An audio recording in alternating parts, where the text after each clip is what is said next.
ओम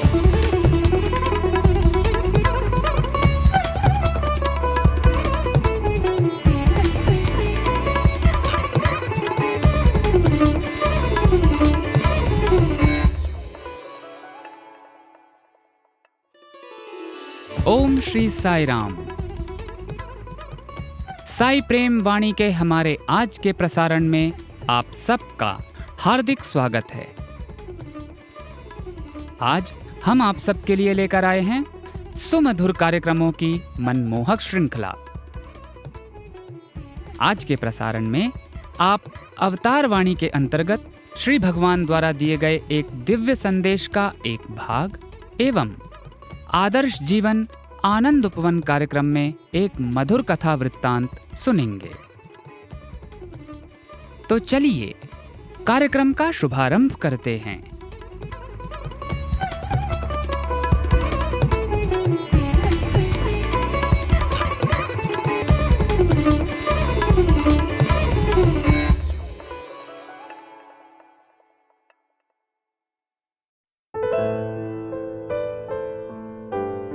अब प्रस्तुत है हमारा कार्यक्रम अवतार वाणी। भगवान बाबा द्वारा 17 फरवरी सन 1996 को दिए गए दिव्य संभाषण का एक भाग आज हम प्रस्तुत करने जा रहे हैं।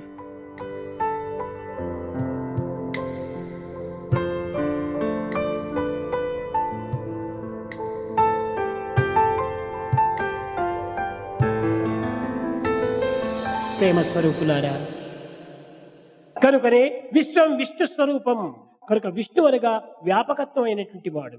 అట్టి వ్యాపకత్వమైనటువంటి ఈ జగత్తునందు దైవత్వం లేనిది ఏమిటి? ఉంటే చూపమని అడుగుతారు. చూపేది దేన్ని? అంతా దైవమే. పశ్యన్నపి చ న పశ్యతి మూఢో మూఢో మూఢో. చూస్తున్నదంతా దైవమే. ఇంకా దైవాన్ని చూపమని ఏమిటి అడగటం? దైవం అంటే ఏమిటి? రూపము. ఈ దైవానికి అన్ని రూపములు తనవే, అన్ని భావములు తనవే కనుక చూచున్నవన్నీ దైవ స్వరూపమే. ఇందులో మంచి చెడ్డలేనటువంటిది భేదము లేదు. अतः विश्वम विष्णु स्वरूपम कहा गया है। जो सर्वव्यापक है वही विष्णु है। ऐसी व्यापकता से युक्त विश्व में ईश्वरत्व कहां नहीं है? यदि हो तो दिखाओ, ऐसा कुछ लोग कहते हैं, परंतु किसे दिखाया जाए? सब कुछ ईश्वर ही है। पश्यन् न पिच न पश्यति मूढ़ो मूढ़ो मूढ़ो। जो कुछ देख रहे हैं वह ईश्वर ही है। फिर ईश्वर को दिखाने के बारे में पूछना ही क्या? ईश्वर का क्या रूप है? सभी रूप ईश्वर के ही हैं। सारी भावनाएं उनकी ही हैं। अतः जो कुछ देखा जा रहा है वह ईश्वर ही है। इसमें अच्छाई और बुराई का कोई अंतर नहीं है। కాల మార్పు చేతనే మంచి చెడ్డలుగా మనం రూపొందుతున్నాము. సాయంకాలం ఫలం తిన్నాము, తెల్లవారేటప్పటికి మలమైంది. ఫలం గుడ్ అంటున్నాం, మలం బ్యాడ్ అంటున్నాము. ఈ బ్యాడ్ అండ్ గుడ్ నీ దృష్టిలోనే కానీ దైవంలో రెండూ సమానమే. కాల మార్పు చేతనే ఈ విధమైనవి జరుగుతున్నాయి. Time is everything. కాలం చాలా ప్రమాదం. समय के परिवर्तन के साथ ही हम अच्छे और बुरे होते जा रहे हैं। संध्या के समय हमने फल खाया, प्रातः होते ही वह मल हो गया। फल को अच्छा और मल को बुरा कह रहे हैं। तुम्हारी दृष्टि में ही ये बुरे और अच्छे हैं, परंतु ईश्वर की दृष्टि में दोनों समान हैं। समय के परिवर्तन के साथ ये सब घटित हो रहे हैं। अतः समय ही सब कुछ है। समय अत्यंत प्रधान है। ఇట్టి విశాలమైనటువంటి యొక్క దైవత్వాన్ని నిరూపించినటువంటి భారతదేశము. India is the teacher of all lands అన్నారు. అన్ని దేశములకు ఇండియా ఒక ఉపాధ్యాయ స్థానంలో ఉన్నటువంటిది. అనగా దివ్యత్వాన్ని ఏ భేదము లేకుండా ఒక్కటిగా భావించినటువంటిది. దైవము ఒక్కడే, గమ్యము ఒక్కడే, జీవితము ఒక్కటే. ఈ ఏకత్వంలోనే అనేకత్వం వ్యాప్తించింది కనుక ఒక్కటే. ఏకం సత్ విప్రా బహుదా వదంతి. అట్టి దివ్యత్వమైనటువంటి దానిని మనం అనేకత్వంగా బోధిస్తున్నాము. ऐसी महान दिव्यता का निरूपण करने वाला भारत देश ही है। इसीलिए भारत को सभी देशों का अध्यापक कहा गया। सभी देशों के लिए भारत देश अध्यापक के स्थान में है। अर्थात बिना किसी भिन्नता के ईश्वर की एकता में आस्था रखने वाला। ईश्वर एक है, गंतव्य एक है, जीवन एक है। इस एकता में ही अनेकता व्याप्त है। इसीलिए एकम सत विप्रा बहुधा वदंती कहा गया है। वैसी दिव्यता को हम अनेकता मान रहे हैं। ప్రేమ స్వరూపులారా, ముఖ్యంగా మనకు కావలసినది నేటి పరిస్థితుల్లో ప్రేమనే ప్రధానమైనటువంటిది. ఈ ప్రేమను కోల్పోవటం చేతనే మానవత్వమనే కోల్పోయినాము. ఏమిటి ఈ మానవతా విలువలు? మన ప్రేమనే మానవతా విలువ, మన సత్యమే మానవతా విలువ, మన అహింసనే మానవతా విలువ, ధర్మమే మానవతా విలువ. ఇట్టి విలువను మన యందు ఉంచుకొని విలువలు లేనట్టుగా కేవలం మూర్ఖుడై ప్రవర్తిస్తున్నాడు. प्रेम स्वरूपो, आज की परिस्थितियों में विशेषतः हमारे लिए जो आवश्यक है वह प्रेम ही है। इस प्रेम से हाथ धो बैठने के ही कारण हम मानवता को ही छोड़ बैठे हैं। ये मानव मूल्य क्या है? प्रेम ही हमारा मानव मूल्य है। हमारी भक्ति ही मानव मूल्य है। हमारी अहिंसा ही मानव मूल्य है। धर्म ही हमारा मानव मूल्य है। ऐसे मूल्यों के होते हुए भी हम मूल्यहीन सा, मूर्ख जैसा व्यवहार कर रहे हैं। మానవత్వం అంటే ఆకార మానవత్వం కాదు, ఆచార మానవత్వం కావాలి. ఆకారం ఉండినంత మాత్రం ప్రయోజనం ఏమిటి? ఆకుపచ్చ పచ్చులన్నీ చిలుకల వలె పలుకున, పువ్వులపై పారాడు పురుగులు తుమ్మెదలగున, ఏనుగంత బలిచి ఉన్న పంది ఏనుగటు నవ్వుతాయా? కాదు కాదు.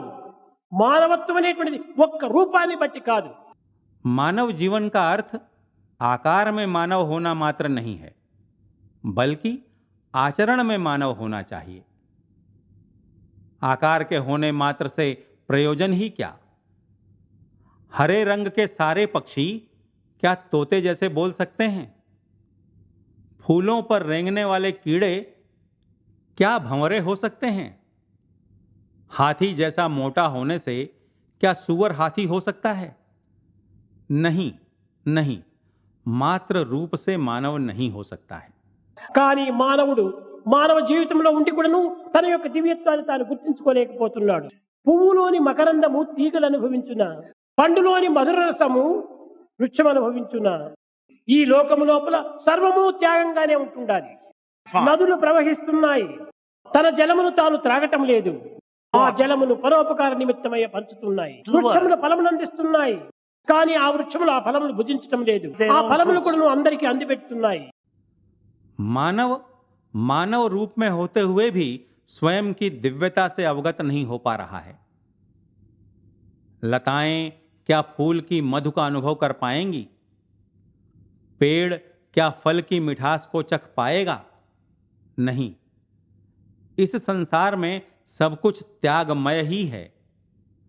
नदियां बह रही हैं, अपने जल को स्वयं नहीं पी रही हैं, उस जल को परोपकार के लिए ही उपयोग कर रही हैं। पेड़ फल प्रदान कर रहे हैं, लेकिन वे पेड़ उन फलों को नहीं खा रहे हैं, सबको वे फल देते जा रहे हैं। గోవులున్నాయి. ఈ గోవులంతా కూడా తన క్షీరమును తాను గోలటం లేదు, తమ క్షీరమును 10 మందికి పంచుతున్నాయి. అదే విధంగా మానవత్వంలో ఉన్నటువంటి దివ్యత్వాన్ని 10 మందికి పంచాలి. ఈనాటి మానవుడు స్వార్థము సప్రయోజనంలో జీవిస్తున్నాడు. పశువులైనా తన యొక్క దీనిని 10 మందికి పంచుతున్నాయి. కానీ ఈనాటి మానవుని యందు విశాలమైన భావము క్షీణించింది, సంకుచితమైన భావములు పెరిగిపోయినాయి. ప్రతి దానికి నీ స్వార్థము స్వార్థము స్వార్థము స్వార్థము మితిమీరి పెరిగిపోవటం చేతనే మతి తప్పిపోతుండాలి. गायें हैं, गायें अपना दूध खुद नहीं पी रही हैं, अपना दूध 10 लोगों में बांट रही हैं। इसी प्रकार मानव में निहित दिव्यता को सब में बांटना चाहिए। आज का मानव स्वार्थ एवं स्वप्रयोजन में ही जीवन बिता रहा है, जबकि जानवर तक अपना कुछ न कुछ बांट रहे हैं। परंतु आज के मानव में विशाल भावनाएं क्षीण हो गई हैं, संकुचित भावनाएं बढ़ गई हैं। हर विषय में स्वार्थ ही स्वार्थ है। स्वार्थ के बेहद बढ़ जाने के कारण ही बुद्धि भी दिशाहीन होती जा रही है। ఈనాటి చదువులు సంధ్యందు మాత్రం ఈ యొక్క మంచితనం లేదు. ఎంతమంది విద్యావంతులు లేరు లోకంలో, ఎంతమంది గొప్ప మేధావులు లేరు, ఎంతమంది విజ్ఞానులు లేరు, ఎంతమంది వైజ్ఞానులు లేరు, ఎంతమంది నోబెల్ ప్రైజ్ తీసుకున్న వారు లేరు. కానీ వీరి పేర్లంతా ఎక్కడికి వచ్చాయి? కేవలం కొన్ని గ్రంథాల్లో మాత్రమే నిలిచిపోయినాయి. కానీ మహనీయుల యొక్క పేర్లు రామకృష్ణ పరమహంస ఏబిసిడి అక్షరం రాదు, తుకారాము వీళ్ళకి ఎట్టి భాషలు తెలియదు, రామదాసు, కబీర్ దాసు వీరందరూ కూడా మా పవిత్రమైన పరమ భక్తులు. వీళ్ళందరి పేర్లు పుస్తకాల్లో కాదు, హృదయాల్లో, మనుషుల హృదయాల్లో నిలిచిపోయినాయి. आज की शिक्षा पद्धति में भी अच्छाई नहीं है। संसार में कितने विद्यावान नहीं हैं, कितने मेधावी नहीं हैं, कितने शिक्षाविद नहीं हैं, कितने वैज्ञानिक नहीं हैं, नोबेल पुरस्कार से सम्मानित कितने लोग नहीं हैं, लेकिन इन सब के नाम कहाँ देखे जा सकते हैं? मात्र कुछ ग्रंथों तक ही सीमित हैं। लेकिन रामकृष्ण परमहंस का नाम, उन्हें एबीसीडी तक नहीं आता था। संत तुकाराम, उन्हें कोई अन्य भाषा नहीं आती थी। रामदास और कबीरदास, ये लोग परम भक्त थे। इन लोगों के नाम पुस्तकों में नहीं, जनता के हृदयों में स्थिर हो गए। పవిత్రమైన వారి యొక్క పేర్లు జీవుల హృదయాల్లో నిలిచిపోతున్నాయి. ప్రాకృతమైనటువంటి యొక్క విద్యను నేర్చినటువంటి వాళ్ళు గ్రంథాల్లో నిలిచిపోతున్నారు. మన పేర్లు గ్రంథాల్లో నిలిచనక్కర్లేదు, ప్రజల యొక్క హృదయాల్లో నిలిచిపోవాలి. అది నిలిచిపోవడానికే మనం మంచి కార్యం చేయాలి. త్యజ దుర్జన సంసర్గం, run away from bad company. చెడ్డవారి కంపెనీ మనం పెట్టకూడదు. కారణం ఏమిటి? ఆ చెడ్డనంతా మనకు ప్రవేశిస్తాయి. Tell me your company, I shall tell you what you are అని. చెడ్డవారితో మనం సహవాసం చేయకూడదు. నీకు చేతనైతే చెడ్డవాడిని మార్చడానికి ప్రయత్నం చేయి. కనుకనే త్యజ దుర్జన సంసర్గం. पवित्र आत्माओं के नाम लोगों के हृदयों में प्रतिष्ठित होते जा रहे हैं। लौकिक शिक्षा सीखने वालों के नाम ग्रंथों तक सीमित हैं। हमारे नाम ग्रंथों में लिखे जाने की आवश्यकता नहीं है, लोगों के हृदयों में स्थिर हो जाना चाहिए। इस प्रकार स्थिर होने के लिए हमें अच्छे कार्य करने चाहिए। त्यज दुर्जन संसर्गम, बुरी संगति से दूर भागो। हमें बुरे लोगों से संगति नहीं करनी चाहिए, क्योंकि वह बुराई हम में प्रवेश करेगी। इसीलिए कहा गया है कि तुम्हारी संगति के बारे में बताओ, मैं बताऊंगा कि तुम कैसे हो। बुरे लोगों के साथ हमें मित्रता नहीं करनी चाहिए। हो सके तो बुरे लोगों को बदलने के प्रयत्न करो।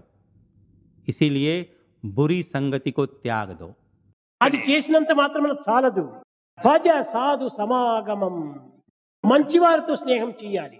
మంచివారితో సహాయం చేసినప్పుడే మనం మంచి స్థాయికి పోతుంటాం. 10 సేర్ల పాల లోపల 1 సేరు నీరు కలిపితే నీరు కూడాను పాల విలువ వస్తుంది. విలువలేని నీటికి కూడాను విలువనందించింది పాలు. 10 సేర్ల నీళ్ల లోపల కూడాను 1 లీటరు పాలు కలిపితే పాల విలువ పోతుంది. చెడ్డదారితో మనం మంచివారి కూర్చున్నప్పుడు మంచివారి విలువ కూడా పోతుంది. మంచివారితో మనం కూడాలి, మంచివారితో చేరాలి. इतना करना मात्र काफी नहीं है। भज साधु समागमम, अर्थात अच्छे लोगों के साथ मित्रता करनी चाहिए। अच्छे लोगों के साथ मित्रता करने पर ही हम उच्च स्तर तक पहुंच जाते हैं। 10 सेर दूध में 1 सेर पानी मिलाने पर पानी का भी मूल्य दूध का हो जाता है। मूल्यहीन पानी को भी दूध ने मूल्यवान बना दिया। 10 सेर पानी में 1 सेर दूध के मिलाने पर दूध का मूल्य भी समाप्त हो जाता है। बुरे लोगों के साथ मिलने पर सज्जनों का भी मूल्य समाप्त हो जाता है। अतः हमें अच्छे लोगों के साथ संगति करनी चाहिए, सज्जनों के साथ मिलकर रहना चाहिए। దీనిని పురస్కరించుకుని సత్సంగత్వే నిస్సంగత్వం, నిస్సంగత్వే నిర్మోహత్వం, నిర్మోహత్వే నిశ్చలతత్వం, నిశ్చలతత్వే జీవన్ముక్తి. సత్సంగం కావాలి. అప్పుడప్పుడు ఇలాంటి సత్సంగములు చేరాలి. తద్వారా మనం సద్భావములు, సద్గుణములు, సదాలోచనలు, సత్కర్మలు, సత్చింతనలు మనలో ప్రారంభమవుతాయి. కనుకనే భజ సాధు సమాగమం, మంచి వారితో మనం చేరాలి.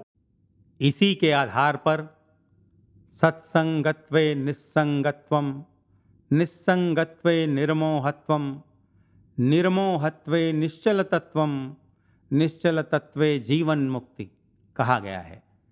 इसलिए सत्संग आवश्यक है। कभी कभार ऐसे सत्संग में शामिल होना चाहिए। इसी के माध्यम से हम में सद्भावनाएं, सद्गुण, सद्विचार, सत्कर्म और सच्चिंतन प्रारंभ होते हैं। इसीलिए भज साधु समागमम, यानी हमें सज्जनों के साथ मिलकर रहना चाहिए। ఇక మూడవది ఏమిటి? కురు పుణ్యమహోరాత్రం. నిరంతరం కూడా నువ్వు పుణ్యం చేస్తూ రావాలి. ఏమిటి ఈ పుణ్యం అంటే? పరోపకార సంబంధమైన పుణ్యమా, లేక దాన ధర్మములా? ఇది ప్రాకృతమైనటువంటి పుణ్యములే. కానీ నిజమైన పుణ్యం ఏమిటి? పరోపకారార్థం. పర ఉపకార, పరోపకార. పర ఆత్మ, ఉప సమీపము, కర గో. ఆత్మకు సమీపంగా పోయేదే పరోపకారం, దివ్యత్వానికి సమీపంగా పోయేదే పరోపకారం. అది నిజమైన పరోపకారం. तीसरा क्या है?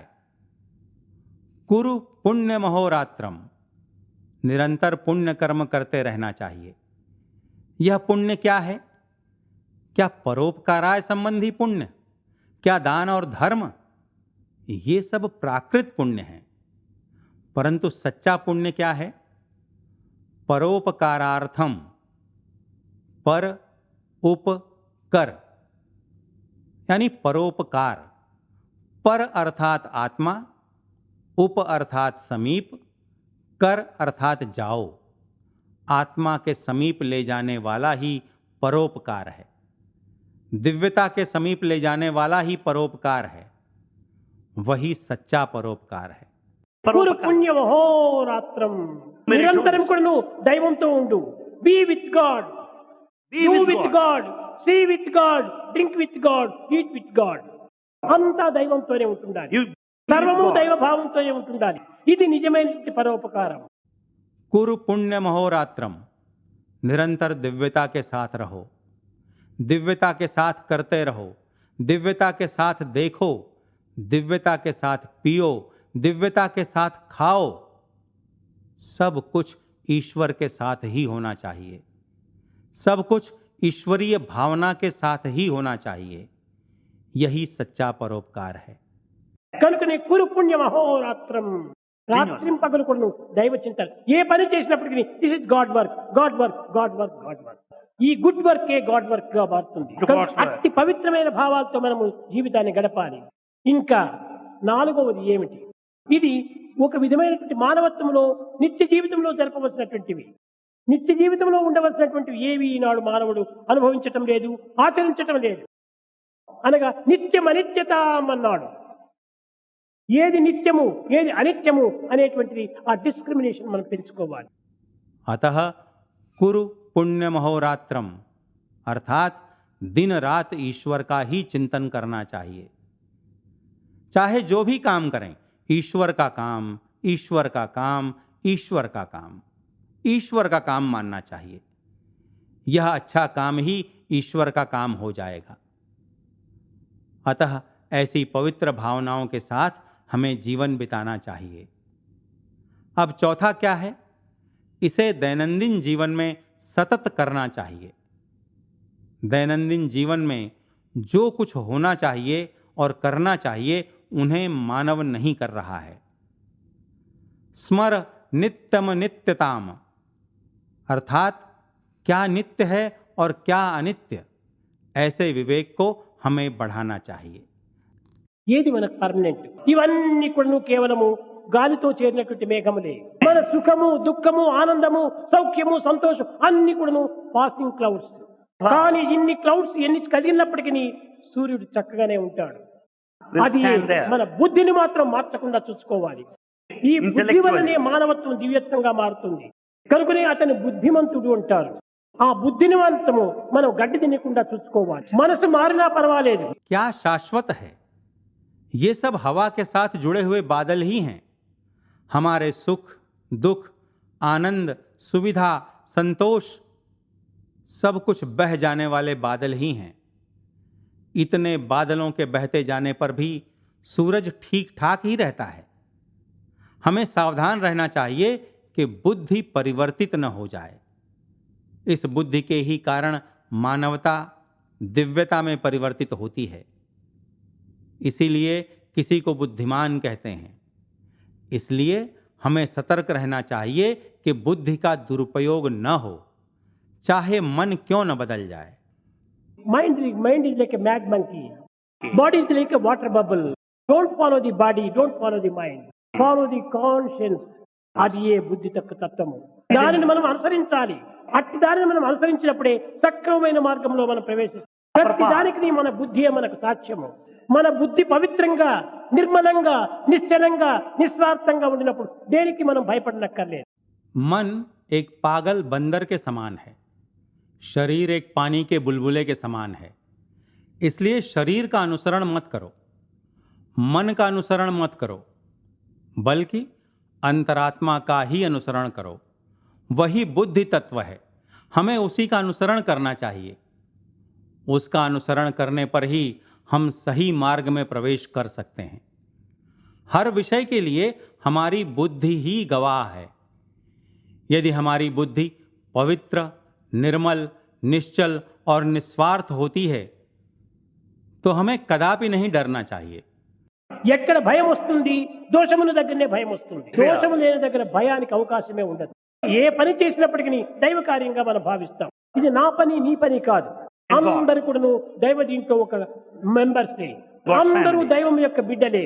దైవ శక్తికంతా నీవు ఒక ట్రస్ట్, నీవు ట్రస్టీగా ఉండవలసిందే. దీన్ని ఏమాత్రము నీవు దుర్వినియోగం చేయకూడదు. మనం సద్వినియోగం చేయాలి. ఈ దేహాన్ని, ఈ ఇంద్రియాలను సద్వినియోగం చేయాలి. మన మాటలను సద్వినియోగం చేయాలి. डर कहाँ होता है? जहां दोष होते हैं वहीं भय उत्पन्न होता है। जहां दोष नहीं है वहां भय के लिए अवसर ही नहीं है। अतः हम जो भी कार्य करते हैं उसे ईश्वर का काम मानना चाहिए। यह न मेरा काम है न ही तुम्हारा काम है। सभी लोग ईश्वर के परिवार के ही सदस्य हैं। सभी ईश्वर की ही संतान हैं। तुम ईश्वरीय शक्ति के धरोहर हो। तुम्हें विश्वास पात्र बना ही रहना होगा। तुम्हें इसका दुरुपयोग नहीं करना चाहिए। हमें इस देह का सदुपयोग करना चाहिए, इंद्रियों का सदुपयोग करना चाहिए, अपने शब्दों का सदुपयोग करना चाहिए। దేని చేసినప్పటికీ మానవుని విలువ ఎక్కడ ఉంటుండాలి? ఈ దైవత్వానికి మార్గం ఎక్కడ ఉంటుండాలి? See no evil, see what is good. Hear no evil, hear what is good. Talk no evil, talk what is good. Think no evil, think what is good. Do no evil, do what is good. This is the way to God. ఇంత సులభంగా ఉండినటువంటి ఒక దైవ మార్గాన్ని మనం ఏమో తపస్సులు చేయటము, ధ్యానాలు చేయటము, యోగాలు చేయటము, ఇవన్నీ కాలం వ్యర్థం. चाहे जो कुछ भी करें, लेकिन मानव का मूल्य कहां है? इस दिव्यता का मार्ग कहां है? बुरा मत देखो, जो अच्छा है उसे ही देखो। बुरा मत सुनो, जो अच्छा है उसे ही सुनो। बुरा मत बोलो, जो अच्छा है उसे ही बोलो। बुरा मत सोचो, जो अच्छा है उसे ही सोचो। बुरा मत करो, जो अच्छा है उसे ही करो। यही ईश्वर की ओर ले जाने वाला मार्ग है। इतने सरल मार्ग के होते हुए भी हम तपस्या, ध्यान और योग आदि कर रहे हैं। यह सब केवल समय को व्यर्थ करना ही है। अभी आप सुन रहे थे अवतार वाणी। आज आपने भगवान बाबा द्वारा सन 1996 में दिए गए दिव्य संभाषणों की प्रसिद्ध श्रृंखला में से एक दिव्योद्बोधन का एक भाग सुना।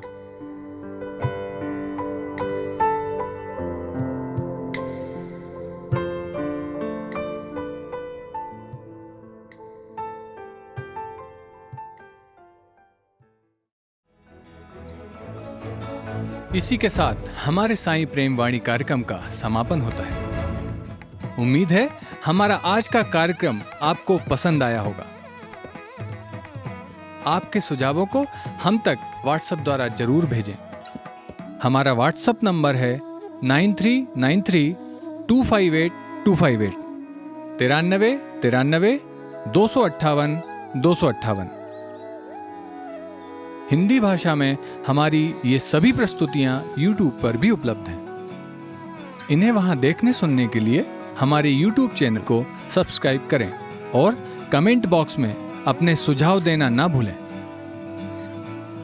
हे साईं, तुमसे नजदीकियां तो कठिनाइयों में ही दिखती हैं, बाकी वक्त तो हम खुद को शहंशाह समझते हैं। स्वामी, हमारे दिलों को विनम्रता से भरकर हमारे शीश आपके चरणों में सदैव झुके रहें। इसी प्रार्थना के साथ हम आप सबसे विदा लेते हैं। धन्यवाद। जय साईं राम।